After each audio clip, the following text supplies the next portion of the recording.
Kebun binatang seharusnya menjadi tempat yang nyaman bagi hewan selain di alam liar. Namun ternyata, tak semua kebun binatang di dunia adalah habitat yang menyenangkan.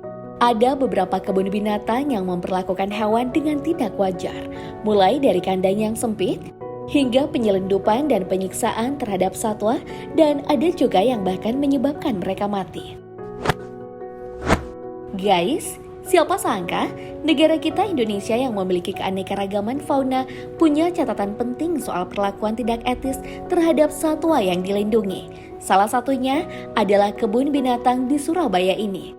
Tak hanya di Indonesia, kebun binatang Surabaya dikenal sebagai kebun binatang yang mengerikan bahkan sampai ke dunia.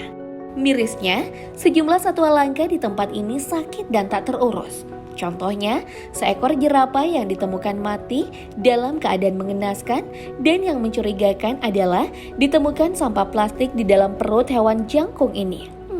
Kalau sudah seperti ini, siapa yang harus disalahkan?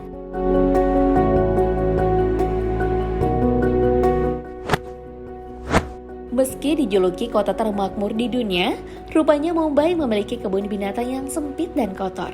Ini membuat banyak satwa mati. Parahnya, kulit hewan-hewan di kebun binatang ini diisi kembali dan dijadikan sejenis koleksi hewan mati. Yang bikin dongkol, meski sudah ketahuan, pengelola kebun binatang ini masih terus berinisiatif untuk menambah satwa. Akhirnya, masyarakat mendesak agar pengelola memperbaiki kondisi kebun binatang.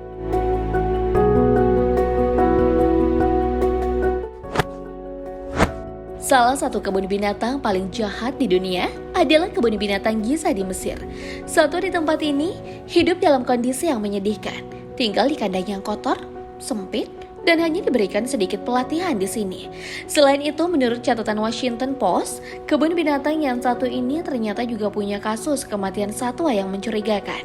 Seekor jerapah berusia 3 tahun mati dalam kandang. Kasus lainnya, 3 beruang tewas dalam satu malam, dan yang paling mengerikan terjadi tahun 2007 hingga 2008. Dilaporkan bahwa seekor unta mati karena dibunuh oleh penjaga kebun binatang. Parahnya, mereka mengambil daging unta tersebut untuk dijual. Akibat dari kasus ini, kebun binatang Giza dikeluarkan dari African Association of Zoos and Aquaria.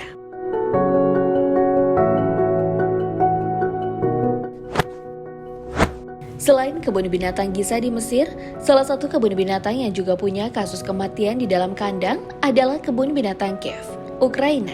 Sejumlah satwa mati karena kondisi kebun binatang yang kotor, satwa kekurangan gizi, perawatan medis, dan penganiayaan.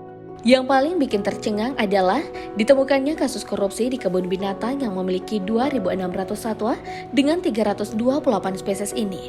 Mereka dijadikan sebagai alat penghasil uang. Bahkan, uang untuk pakan ternak pun raib bersamaan dengan sejumlah satwa yang diduga dijual secara ilegal.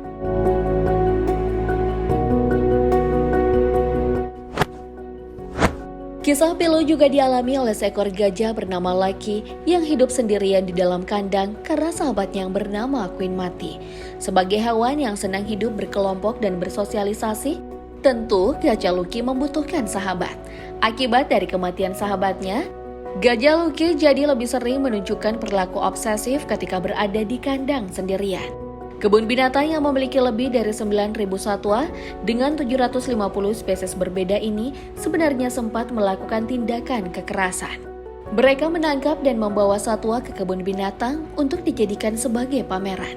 Dan salah satu korbannya, ya, Lucky. Tapi setelah undang-undang berlaku, kebun binatang tidak lagi diperbolehkan untuk menangkap spesies yang terancam punah.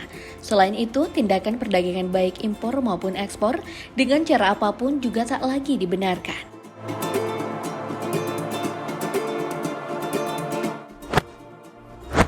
Kebun binatang yang satu ini justru sudah pernah ditutup karena kondisi kebun binatang yang sempit, kumuh, dan membuat satwa di kebun binatang ini tak nyaman. Kabar tak mengenakan lainnya, pernah terjadi kasus penyelundupan hewan secara ilegal. Jadi bagi orang kaya Irak punya kebun binatang pribadi yang berisikan hewan-hewan eksotis itu adalah sebuah tren. Gilkan menjadi salah satu kebun binatang yang dijadikan alat untuk memperkaya diri mereka. Dan tentu transaksi satwa dilakukan secara ilegal demi mendapatkan keuntungan yang lebih besar. Uniknya, pemilik kebun binatang mengakui secara terbuka kalau hewan melakukan penyelundupan hewan seperti burung dan monyet, tapi menyangkal bahwa mereka menyelundupkan hewan berbahaya seperti singa. Ya, walaupun ujung-ujungnya tetap ketahuan, ada penyelundupan singa di sana.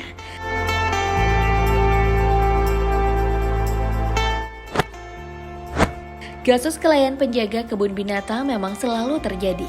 Contohnya, di Shenyang Zoo, China, sejumlah harimau di Siberia ditemukan mati hanya dalam kurun waktu 3 bulan. Penjaga kebun binatang berdalih mereka mati karena ada riwayat penyakit. Memang benar sih, tapi tak ada yang tahu kalau ternyata mereka tak diperlakukan dengan baik di kebun binatang.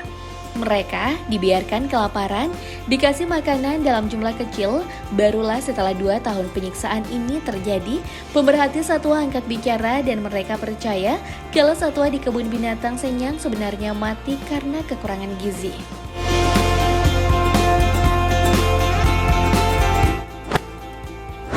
Akuarium di Hong Kong ini sempat dituntut untuk melepaskan lumba-lumba kembali ke alam liar. Awalnya, para aktivis binatang menganggap di kebun binatang ini ada kejadian aneh. Saat seekor lumba-lumba berusaha untuk bunuh diri, lumba-lumba malang tersebut membanting dirinya sampai menghantam dinding akuarium.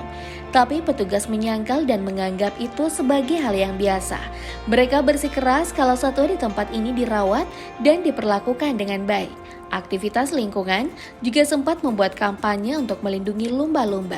Tapi usaha mereka tak digubris oleh pihak kebun binatang. Wah, ini namanya pembiaran ya guys. Mungkin lumba-lumbanya tidak betah di sana. Kalau menurut kalian gimana?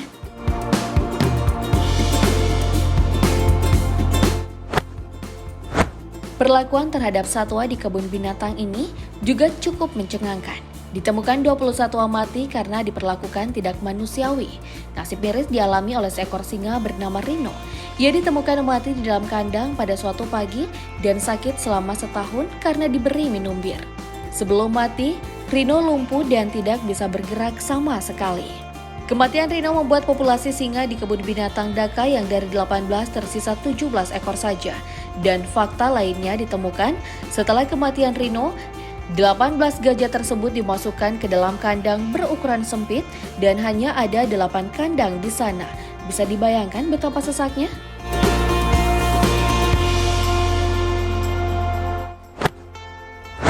Kalau bisa dikasih peringkat di antara semua kebun binatang paling jahat yang ada di dunia, kebun binatang Pyongyang pantas jadi juaranya. Gelar ini pantas diberikan karena kasus penganiayaan pada satwa di kebun binatang ini. Negara yang sangat tertutup bagi dunia lain ini sebenarnya menampung 5.000 hewan, tapi tempatnya sangat terisolasi. Selain itu ditemukan fakta kalau kebun binatang ini melakukan aksi pengurungan terhadap satwa. Fakta ini terungkap sebuah laporan yang menyebutkan bahwa ada sebuah film yang memperlihatkan aksi penyiksaan terhadap satwa di dalam sebuah kebun binatang. Mereka dikurung dan dibiarkan saling serang-menyerang karena memperebutkan makanan. Sampai akhirnya ketahuan kalau film itu sebenarnya nyata dan satwa-satwa di film itu dari kebun binatang Pyongyang. Juga yang memproduksi film adalah oknum-oknum tidak bertanggung jawab dari kebun binatang ini.